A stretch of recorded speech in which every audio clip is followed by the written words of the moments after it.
Se um homem moralmente perfeito e justo viesse ao mundo, ele seria humilhado e crucificado. Platão, 400 a.C.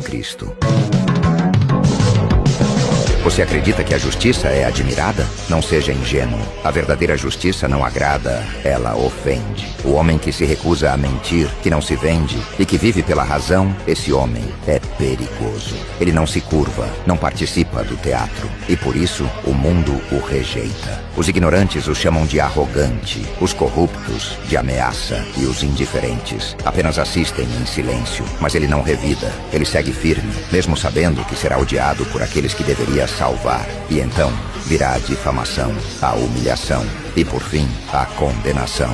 Mesmo que ela não exista, não porque fez o mal, mas porque ousou ser bom demais num mundo que prefere as máscaras. Esse homem seria crucificado. E depois de morto, o mundo chamaria isso de justiça.